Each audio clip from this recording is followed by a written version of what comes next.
नमस्कार। मैं मधु सिंह राजस्थान से और मेरी छोटी सी हरी भरी छत पर आप सभी लोगों का स्वागत है।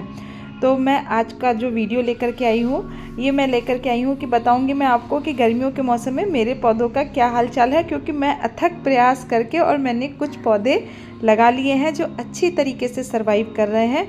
तो चलिए मैं आज आपके साथ यही बात शेयर करूँगी। तो देखिए, आपने अभी देखा होगा पहले कि करेले का पौधा है, उसमें करेले बनने शुरू हो गए हैं। और साथ ही में मैंने कुछ पौधे बैंगन के लगाए थे, तो बैंगन के पौधे भी अच्छी तरीके से चल निकले हैं। और मेरे यहाँ अभी राजस्थान में टेम्परेचर लगभग 42 डिग्री सेल्सियस हो रखा है। तो इस मौसम में पौधों को बचाना और उनसे फ्रूटिंग लेना बहुत बड़ी बात होती है। तो आपको छत उतनी हरी भरी सर्दियों की तरह तो नहीं दिखाई देगी, लेकिन फिर भी कुछ हद तक आप देख सकते हैं कि मेरी कोशिश थोड़ी थोड़ी सफल हो रही है। और जो आप ये देख रहे हैं सीमेंट के पैकेट्स में मिट्टी भर करके रखी हुई है, तो इनमें मैंने टमाटर के पौधे लगा लिए थे, लगाए थे सर्दियों के समय। तो मैंने इन मिट्टियों को खाली नहीं किया है, क्योंकि मिट्टी खाली करके रखना अभी छत के ऊपर सही नहीं है, क्योंकि गर्मी बहुत ज़्यादा है। तो इनको मैंने पैकेट्स में ही छोड़ दिया है। और देखिए, एक पौधा मैंने तोरी का लगाया था, तो बीज तो मैंने बहुत सारे लगाए थे, लेकिन मेरी छत पे पता नहीं कहाँ से एक चूहा आ गया और उसने सारे बीज पूरे ख़त्म कर दिए। वो खोद खोद करके सारे बीज खा गया। लेकिन एक पौधा तुरई का बचा है, तो इसको मैंने 15 बाई 15 के ग्रो बैग में शिफ्ट कर दिया है। तो अब देखते हैं, जब इसमें फ्रूटिंग होगी और फ्लावरिंग होगी तब मैं इसका वीडियो भी आपके साथ शेयर करूँगी। और देखिए, ये है जो चुलई आती है, चौले की जो फली आती है, ये उसका पौधा है। तो ये भी बीज जब मैंने पिछली बार लगाए थे तो मेरे बहुत ही अच्छी तरीके से हार्वेस्टिंग हुई थी और खूब भर भर करके चौले की फली टूटी थी। तो उन्हीं में से लगता है कोई बीज गिर गया है। और कहते हैं धरती माता अपने पेट में हमेशा बीज रखती है, तो इसको मौसम और सही पानी वगैरह मिला तो ये जर्मिनेट हो गया। तो मैंने भी इसको एक ग्रो बैग में शिफ्ट कर दिया। मैंने कहा इसको शिफ्ट कर देते हैं, अगर फली आ जाएगी तो ठीक है, नहीं तो कुछ फली भी अगर मिल आ जाएगी तो बीज तैयार हो जाएंगे। और साथ ही में गर्मियों के मौसम को देखते हुए मैंने कहा मार्केट में अभी पालक मिल रहे हैं, तो मेरे पास मैं जहाँ पौधे लगाती हूँ तो कुछ छाया का मेरा इंतज़ाम मैंने कर रखा है।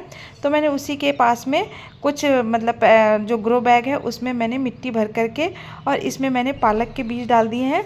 तो सुबह करीबन मेरी छत पर 12 बजे तक धूप नहीं आती है, तो आधी छत पर धूप आती है, आधी पर 12 बजे तक धूप नहीं आती है। तो इसलिए मैंने इनको छाया में रखा है। और ये मैंने देखा कि ये छोटे छोटे से पौधे इसमें जर्मिनेट होने लग गए हैं। लेकिन एक इस मौसम में बड़ी समस्या ये होती है कि चींटी इसमें बहुत सारे चींटी इस मिट्टी को हल्का कर देती है, इसमें अंडे दे देती हैं कि क्या करती हैं पता नहीं, और मिट्टी को पूरा खोद खोद करके बाहर पटक देंगी। उनको भी ठंडक की ज़रूरत होती है क्योंकि गर्मी बहुत ज़्यादा रहती है। तो इसी तरीके से मैंने 2 से 3 ग्रो बैग में 2 में पालक लगाए हैं और एक में लाल भाजी लगाई है। तो इस वाले ग्रो बैग में देखिए मैंने लाल भाजी लगाई है, तो आपको छोटी छोटी सी दिख रही होगी और ये जर्मिनेट होने लगे। लाल भाजी गर्मियों के मौसम में आराम से हो जाती है, इसको बिल्कुल भी समस्या नहीं होती है।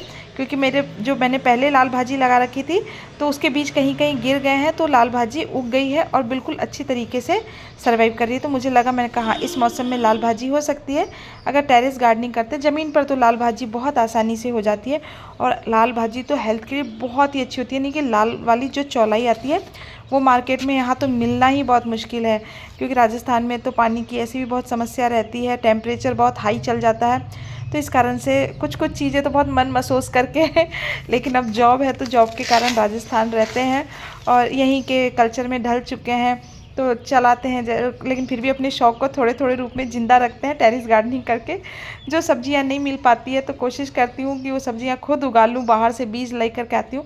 अरे उतनी नहीं होगी, कुछ तो होगी यही सोचते हुए टेरेस गार्डनिंग करती हूँ। और देखिए, ये मैंने पौधे लगाए थे, तो ये वाले जो बीज हैं ये मैं लेकर के आई थी बिहार से। और ये जो मिर्ची है ये वहीं की मिर्ची है। ये बिल्कुल ये साइज़ में इतनी छोटी होती है, और लेकिन जितनी छोटी होती है ये उतनी ही ज़्यादा तीखी होती है कि अगर आप खाना चाहेंगे तो आप एक मिर्ची बिल्कुल नहीं खा सकते, आपके कान में इतना तेज़ धुआं निकलने लगेगा मिर्ची खाते ही। तो ये वाली मिर्ची, और इस मिर्ची को मैं हमेशा लगाती हूँ क्योंकि मुझे तीखी मिर्ची खाने का बहुत ज़्यादा शौक़ है। और इस मिर्ची के पौधे को लगाने से एक बेनिफिट होता है कि ये साल भर 1.5 साल 2 साल मिर्ची का पौधा आराम से चल जाता है। तो मैंने 4 से 5 पौधे लगाए हैं और अभी तक तो इसकी कंडीशन बिल्कुल सही है। मैं रोज़ आती हूँ और यही देखती हूँ कि क्योंकि मिर्ची का पौधा इतनी जल्दी ख़राब हो जाता है, इसमें मुड़किया रोग होता है, वो इतनी जल्दी आ जाता है कि आप चाह करके भी फिर इसमें कोई सुधार नहीं कर सकते हैं। तो यही देखती रहती हूँ। मैंने कहा मेरा पौधा बिल्कुल सही है। मैं टाइम अब तो इसमें फ्लावरिंग भी बनने लग गई है। तो अगर फ्लावरिंग बनने लग जाती है तो एक हद तक आप श्योर हो सकते हैं कि अब शायद मिर्ची का पौधा ख़राब नहीं होगा। तो अभी तक तो मैंने 5 पौधे लगाए थे और मेरे पाँचों पौधे बहुत अच्छी तरीके से सर्वाइव कर रहे हैं। और साथ ही में मैंने ग्रो बैग के अंदर, ये मेरा पहले वाला ग्रो बैग है और इस ग्रो बैग के अंदर मैंने लौकी का एक पौधा लगाया था। पिछली बार इसी ग्रो बैग में मैंने लौकी का पौधा लगाया था, तो उससे मुझे बहुत सारी लौकी मिली थी। तो मैं इस बात से तो श्योर हूँ कि इस ग्रो बैग में लगाने से लौकी का पौधा आराम से हो जाता है। इसकी मतलब हाइट कम है लेकिन इसका स्पेस ठीक है और मैं इसमें फर्टिलाइज़र इस्तेमाल करती रहती हूँ टाइम टू टाइम। तो देखिए, मैंने पिछली बार जो लौकी का पौधा लगाया था तो मैंने मचान के ऊपर चढ़ाया था, लेकिन इस मौसम में जो लौकी लगाई जाती है तो वो मचान बना करके बिल्कुल भी नहीं चढ़ाई जाती है, क्योंकि आप पॉली हाउस के अंदर नहीं लगा रहे या आप किसी ग्रीन शीट के अंदर नहीं लगा रहे हैं, आप खुले में लगा रहे हैं। तो आप बिल्कुल भी मचान बना करके इस मौसम की जो लौकी आती है बिल्कुल ना लगाएं। आप इसी तरीके से उसको ज़मीन पर ही खरपतवार फैला करके और कोशिश करें कि वो ज़मीन पर ही फैल जाए। तो जैसे ज़मीन है तो अब ज़मीन तो कंक्रीट की है तो ये बहुत जल्दी गर्म हो जाती है। तो मैंने क्या किया है कि जो मेरे पुराने बैंगन के पौधे थे या कुछ पौधे मिर्ची के थे, इसी तरीके से मैं आप अगर टेरेस गार्डनिंग करते हैं तो मैंने आपको पहले भी बोला है कि आपको कुछ भी चीज़ फेंकनी नहीं होती है, आपको सभी चीज़ इस्तेमाल में आ जाएगी। तो देखिए, इस तरीके से जो बैंगन के पौधे थे और कुछ पौधे टमाटर के थे तो उनको मैंने एक इस तरीके से ज़मीन के ऊपर रख दिया है। अब ये क्या होगा कि इसी के ऊपर ये जो लौकी का पौधा है चढ़ करके फैलने लग जाएगा। तो ये ज़मीन के संपर्क में आने से भी बचा रहेगा, नहीं तो जैसे ही ज़मीन में टच होगा तो गर्मी इतनी ज़्यादा, सोचिए 42-43 डिग्री टेम्परेचर है, अभी टेम्परेचर और ऊपर जाएगा तो बेचारा पौधे की क्या हालत होएगी। तो यही सोचते हुए इसी तरीके से आप ज़मीन पर कुछ खरपतवार बिछा करके या जो पहले के सूखे पौधे हैं वो भी उनकी डंडियाँ डाल दें, तो उसी को पकड़ पकड़ करके जो लौकी है या कोई भी वेल वर्गीय सब्जियां हैं वो इसी तरीके से फैलती हैं। और मैंने देखिए गर्मी की शुरुआत कर दी है, यानी कि बरसात की शुरुआत कर दी है। तो मैंने कुछ बीज मक्का के भी डाले हैं, तो ये मक्का के बीज डाले थे। मैंने कहा ग्रो बैग खाली है और अभी मैं मिट्टी पलटना वाजिब नहीं समझती हूँ, क्योंकि मिट्टी पलट करके पूरी छत पर मिट्टी सूखती रहेगी, आप इतनी सारी मिट्टी कहीं स्टोर भी नहीं कर सकते हैं। तो ये पहले वाले जो ग्रो बैग हैं इनमें मैंने गोभी लगाई थी, तो गोभी वाली मिट्टी को मैंने खाली नहीं किया। तो मैंने यही सोचा, मैंने कहा क्या ऐसा क्या लगाया जाए जिसको ज़्यादा ताकत की भी ज़रूरत नहीं पड़े, यानी कि और ये पुरानी मिट्टी में ही फर्टिलाइज़र डालने से काम चल जाए। तो मैंने मक्का के बीज डाल दिए थे। और ये देखिए मेरा गुड़हल का प्लांट है, इसमें बहुत सारे जो फूल बन रहे हैं, आप देख रहे होंगे कि इसमें बहुत सारी कलियां भी बन रही हैं। लेकिन अब इसमें फर्टिलाइज़र देने का समय आया है, तो मैं 1 से 2 दिन में इसमें फर्टिलाइज़र दूंगी, क्योंकि इसकी धूप के कारण पत्तियां भी पीली होने लग गई हैं और ग्रो बैग के अंदर है तो इसको बार बार पोषक तत्व की ज़रूरत पड़ती है। तो मैं इस मौसम में तो ज़्यादा फर्टिलाइज़र ही देती हूँ। फर्टिलाइज़र में जैसे आप इस्तेमाल कर सकते हैं, प्याज के छिलकों वाला फर्टिलाइज़र बना सकते हैं और चाय पत्ती वाला फर्टिलाइज़र बना सकते हैं, या फिर आप सरसों की खली वाला फर्टिलाइज़र बना सकते हैं। तो इस मौसम में आप फर्टिलाइज़र दें तो उससे क्या होता है कि वो तुरंत पौधे में असर करता है। और देखिए ये मेरी जो लाल वाली चौलाई है, मैंने जो अभी आपको बताया था कि मैंने कुछ बीज डाले हैं, तो ये लाल वाली चौलाई में बीज तैयार हो गए हैं।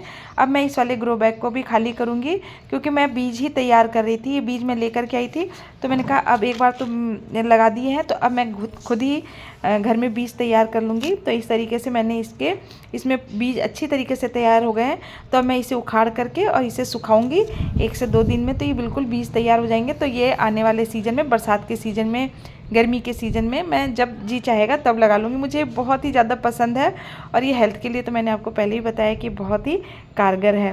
तो देखिए इस तरीके से अब इसको तो आज इसका काम ख़त्म करेंगे, यानी कि इसको उखाड़ करके और इसको मैं सुखाऊंगी। और देखिए ये कुछ मक्का के और पौधे हैं जो अच्छी तरीके से, मुझे उम्मीद नहीं थी कि मक्का के पौधे लग जाएंगे, बीज जर्मिनेट हो जाएंगे, लेकिन जर्मिनेट के साथ ये बहुत अच्छी तरीके से बढ़ भी रहे हैं। सबसे बड़ी बात यह है कि जर्मिनेट तो हुए और साथ में इनकी ग्रोथ बहुत अच्छी हो रही है। बाकी फल मिलना नहीं मिलना वो तो बात की बात है, लेकिन एक एक्सपेरिमेंट तो चलते रहना चाहिए कि हम क्या कर सकते हैं और क्या नहीं, क्योंकि ऐसे भी ग्रो बैग खाली पड़े रहते, तो ग्रो बैग खाली रखने से कोई भी मतलब नहीं है। पानी आपको रोज़ डालने आना ही है, पौधों की केयर करने आना ही है। तो बीज पड़े थे तो वही डाल दी। तो जैसे इस मौसम में आप भी कुछ ऐसे बीज हैं जिनको केयर कम की ज़रूरत है तो आप वो डाल सकते हैं। लेकिन मैं अब जैसे जो भिंडी है तो टेरेस गार्डनिंग करती हूँ, तो मैंने भिंडी की बहुत अथक प्रयास किया, लेकिन गर्मी के कारण पॉली हाउस नहीं है मेरे पास, तो इस कारण भिंडियाँ नहीं हो पा रही हैं। तो भिंडी मैं बरसात के मौसम में लगाऊंगी। तो अब मौसम में अभी मई और जून 2 महीना तो भयंकर गर्मी पड़ेगी राजस्थान में, तो इसीलिए ज़्यादा मेहनत करने की ज़रूरत नहीं है। और अगर आपके शहर में भी बहुत ज़्यादा गर्मी है तो आप बेफिजूल परेशान मत होइए, आपसे जितना हो सके आप उतना ही करिए, क्योंकि इस मौसम में सर्वाइव पौधे कर ही नहीं पाएंगे, इतनी ज़्यादा टेम्परेचर। हाँ, बैंगन का पौधा भी लगाया है मैंने, तो ये मैंने 5 से 6 बैंगन के पौधे लगाए थे। मैंने यही सोच करके लगाए थे, हो जाएगा तो ठीक है, नहीं तो देखा जाएगा। तो ये पौधे भी बहुत ही अच्छी तरीके। और देखिए मेरी पुरानी मिट्टी है जिसको मैंने इस तरीके से छत पर फैला रखा था, लेकिन मैं इसको किस चीज़ से ढकती, क्योंकि रोज़ आंधी आती है हमारे यहाँ राजस्थान में और मेरे शहर में, तो बार बार ढकूँ, बार बार उड़ करके चल जाती है। तो मैंने कहा इसके ऊपर इस तरीके से ग्रो बैग रख देते हैं पौधे लगा करके, तो कुछ हद तक मिट्टी दबी रहेगी और मैं इसमें पानी डालती हूँ, तो उससे क्या होता है कि मिट्टी में भी पानी जाता रहता है, तो मिट्टी इतनी ज़्यादा डेड नहीं होती है। तो ये एक बहुत ही अच्छा उपाय है। अगर आपके पास भी इस तरीके, तो आपने जो कुछ पौधे ग्रो बैग में लगा रखे हैं वो आप इसी तरीके से मिट्टी पर रख दें, तो मिट्टी दबी हुई भी रहेगी, मिट्टी कवर भी रहेगी। और अभी मैं इसके आसपास और पौधे लगा दूंगी, मतलब रख दूंगी, तो उससे ये मिट्टी अच्छी तरीके से दबी हुई रहेगी। एक पौधा मिर्ची का और भी है मेरा इस जगह। सर्दी के मौसम के मुकाबले गर्मी के मौसम में आप कितनी भी कोशिश करिए, आपकी छत हरी भरी बिल्कुल नहीं दिख सकती, लगेगा सब कुछ उजड़ा उजड़ा सा, लेकिन कोई बात नहीं है, मौसम जाएगा, फिर नया मौसम आएगा। बरसात का मौसम तो आएगा ही 2 महीने बाद, तो सब तरफ हरियाली आपको दिखाई देने लग जाएगी, मतलब यही छत आपको हरी हरी दिखने लग जाएगी। और देखिए बैंगन के एक पौधे पर मिली बग भी आने लग गए हैं, मतलब ये जो सफ़ेद वाले कीड़े होते हैं ये आने लग गए हैं, तो अब इसका भी कुछ उपाय करना पड़ेगा, नहीं तो ये क्या होगा कि धीरे धीरे पौधे में अंडे दे देते हैं और पूरी फसल को ये ख़त्म कर देते हैं, मतलब पूरा पौधा ख़त्म कर देते हैं। तो इसी तरीके से तो मैं तो अपने पौधों की इसी तरीके से केयर कर रही हूँ गर्मी में। और ये आपने देख ही लिया मेरे पौधों का क्या अपडेट चल रहा है। तो अब इसी के साथ मैं अपना वीडियो ख़त्म करती हूँ। Take care, bye bye.